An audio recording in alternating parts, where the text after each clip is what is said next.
There's an old saying that says that comparison is the killer of joy.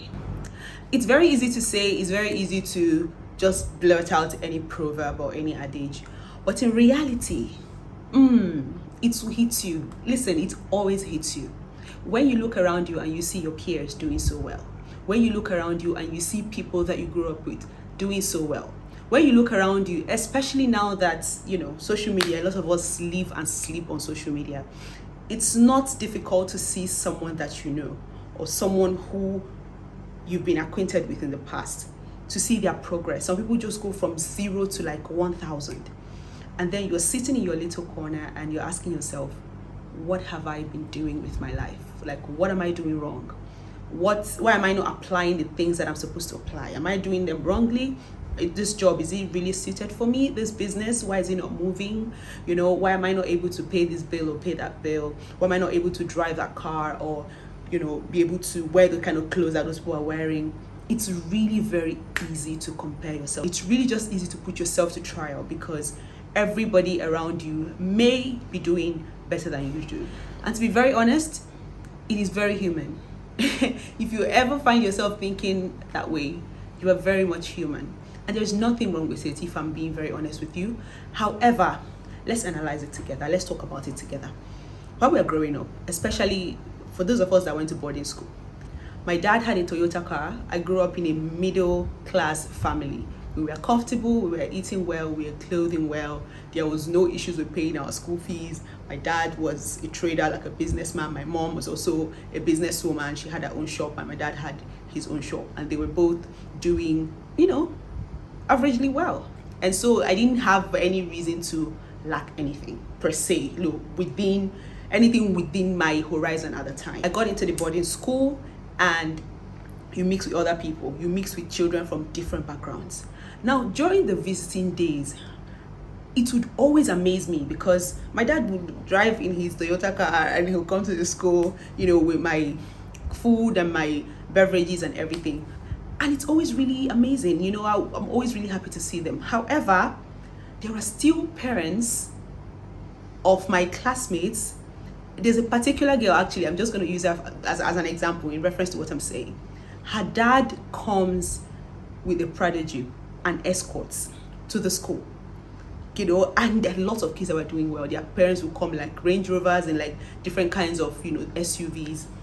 And there are also kids whose parents or whose moms will come visit them in the school and they will trek. They will carry their, what's it called now? The coolers of food that they brought. They'll carry it on their head. They'll be trekking from the school gate and everybody will see them.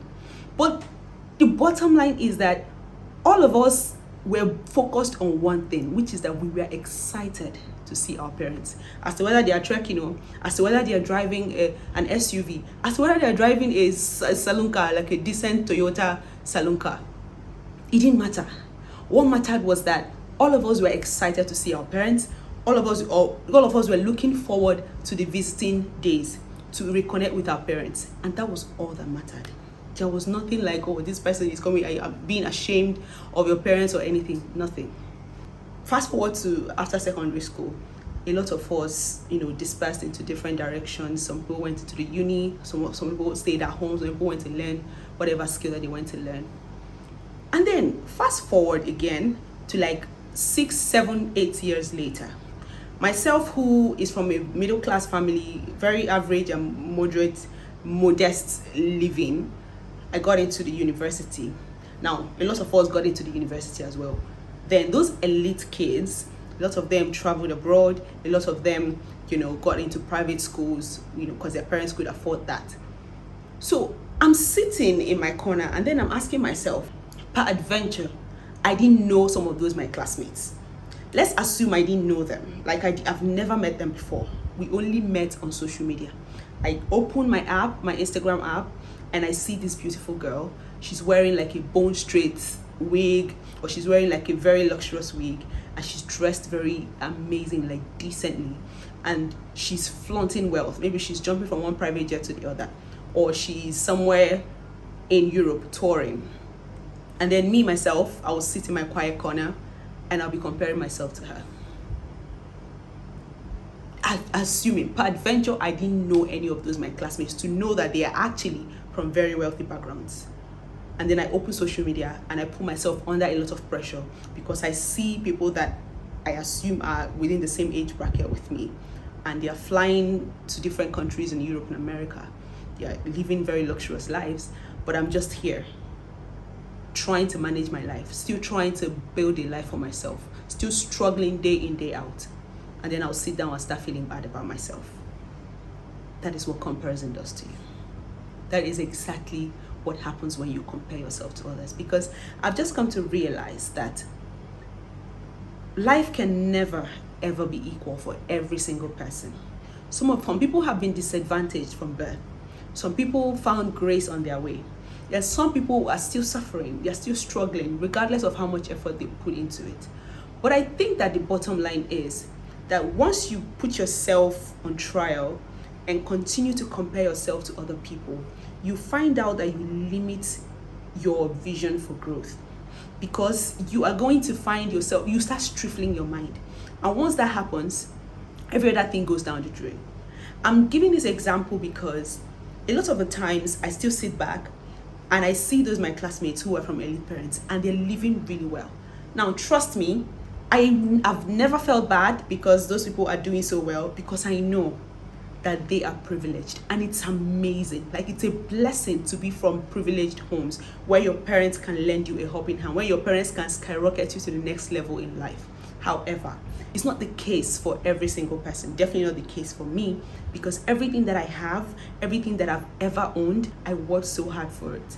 And I give myself credit, I give myself grace, and I try as much as I can to maintain a very leveled head, because I have come to a point where I can stand toe to toe with those people, even though they are privileged. But I've worked myself up to a point where we can actually stand toe to toe.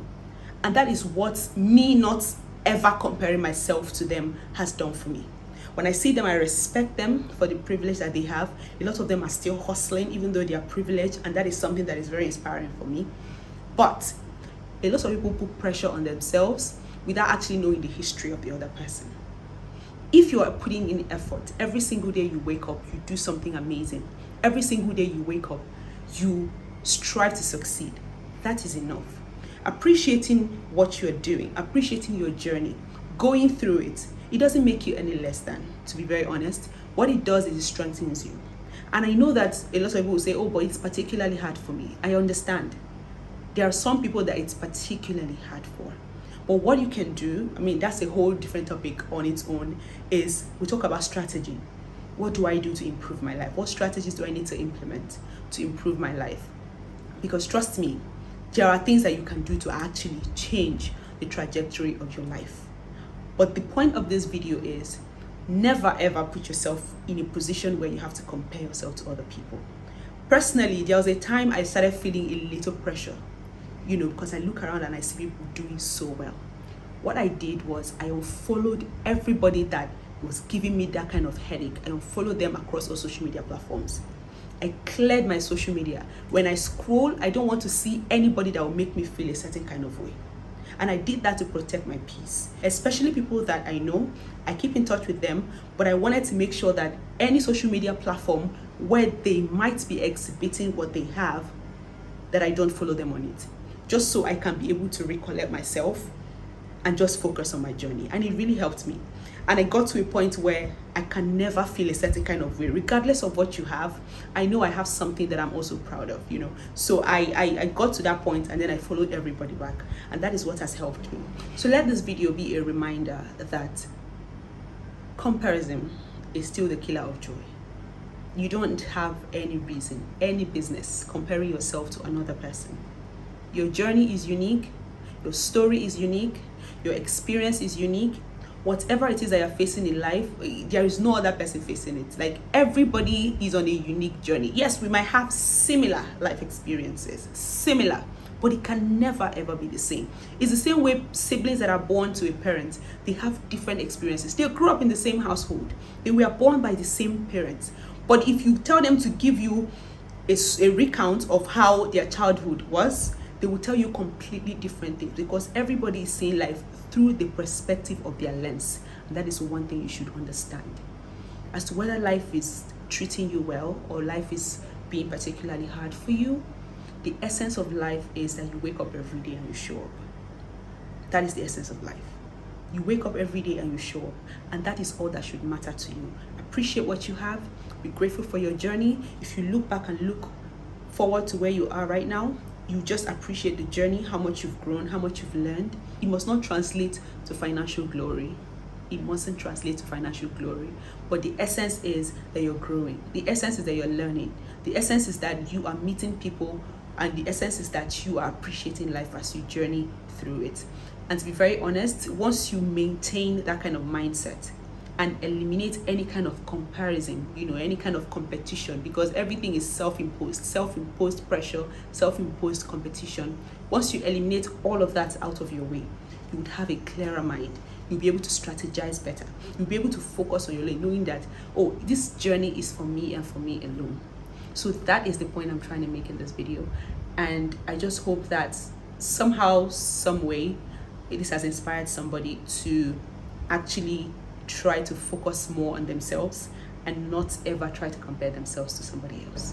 That was what I wanted to share today. And if you want to contribute to the conversation, you can just leave your comment in the comment section. Let's interact more in the comments. And trust me, these kind of videos will be coming up on this channel every single week, okay? So you can also turn on notification bell and be prepared, okay? This channel is all about self-discovery, self-love, personal development. Let's grow together. Let's share experiences together, and let's journey through life together.